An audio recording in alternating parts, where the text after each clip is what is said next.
So far my van conversion videos have really covered the materials and the components that you need to fit out the van, but one of the hidden costs is the tools that you also need. I ended up buying quite a lot of new tools simply because the stuff that I'd had for 30 years just wasn't up to the job. So this video covers the tools that I used to do the camper van conversion, the good and the bad, and the ones that I thought I needed but never used. Investment number one, a folding works work table. It spent most of the time in the van and I got a lot of use out of it. It was quite expensive, but once I'd subtracted what I would have had to pay for the clamps, the price came out quite reasonable. The clamps were invaluable. I did most of the work by myself on the van, and holding things in place without them would have been impossible. These right angle corner clamps were a bit of a waste of time. I only used them for the support for the vents, and I could have managed without them. This set of Stanley sawhorses with the folding legs were also invaluable. I bolted some 4x10cm pieces of wood on the top to protect the furniture and the wallboard, and also put a bit of an overhang on there so that I could clamp everything down. Obviously you're going to need a steel tape measure. I use the steel ruler quite a lot actually, not only for measuring but also for cutting against. And the framing squares turned out to be worth the weight in gold. The builder's level was only useful as a 1 metre long ruler. For fitting out the van you can't really use a level, so all your verticals have to be at right angles to the floor, and as there isn't really a straight line worth measuring on the inside of the van, that's when the framing squares really come into their own.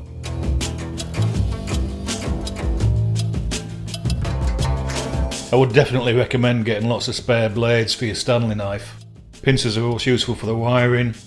Hacksaws and a wood saw are good when you can't be bothered to get the power saw out. You probably need files that can cope with wood and metal, and you definitely need a hammer. If you're going to be using the iron-on trim for the furniture board, you're going to need to trim down the edges, and this was the best cutter for doing that I found.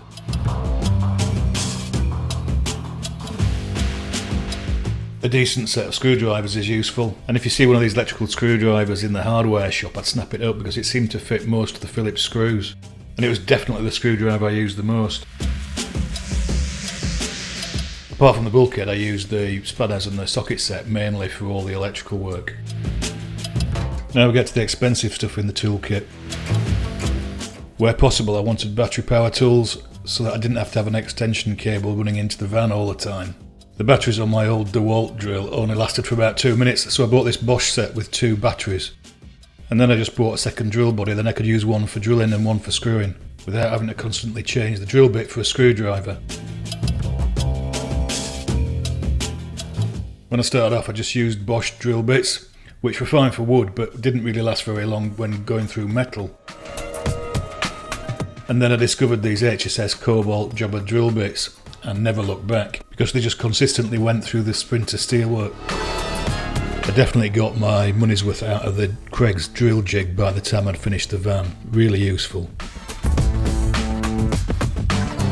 Unfortunately I can't say the same for the Makita hole saw set, which was a bit disappointing, and for the 22mm I ended up buying a Starrett hole saw, and I would definitely buy them again.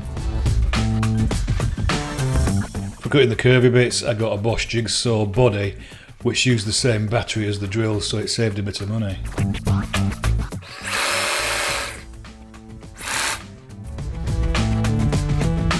It came with a set of blades, but after trying them all I ended up just using the fine tooth metal blade because they definitely gave the cleanest cut on the upper surface of the laminated furniture board. That said, all the jigsaw blades chipped the underside of the furniture board to a certain extent. One of the challenges with cutting the wood is the number of curved surfaces that there are in the van. So this is a really simple way of marking your wood before you cut it. And the best part about it is it's absolutely free, it's just an offcut from the hole saw. I used them to make a cardboard template first and then to fine tune cutting the wood in situ. I had a couple of cheap legacy circular saws and the table mounted one was really good for cutting the battens. But because the majority of the cutting was with the wallboard and the furniture board, I wanted something with a finer blade. This Works circular saw was superb, and I only used 2 blades for the whole of the van conversion. I couldn't use the guide with a 3mm wallboard because of the gap, so I just clamped the builder's level to the board and used that as a guide.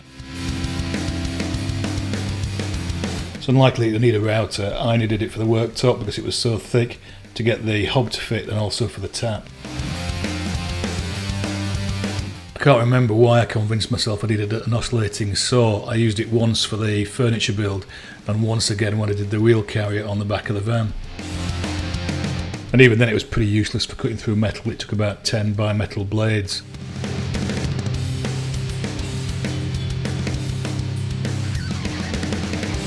Because the Moreland furniture board was laminated on both sides, I didn't really have much need for a sander, apart from the worktops and the shower tray. However, getting the boards to fit in the van with all the curves took a lot of fine tuning, especially with my inexperience using a jigsaw. So this power sanding file turned out to be the best £28 I spent on tools for the whole van build.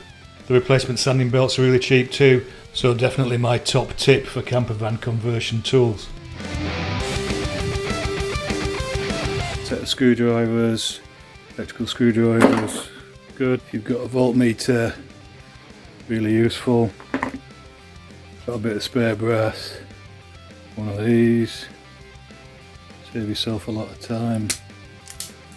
And I actually tinned the ends of all the wires for better connection, and was lucky that I had a powerful soldering iron left over from when I was building the drones. But I think most people can get away with not using a soldering iron, but you probably will need a crimping tool. So there you go, pretty much all the tools that I used during the camper van conversion. Obviously if you've got a fully kitted out workshop then none of this is relevant, but if you're having to replenish all your tools or just start from scratch then it's clearly a significant cost. Either way, as you can see, it's obviously worth bearing in mind the cost of the tools when you're doing your budget for your camper van conversion. It's all good.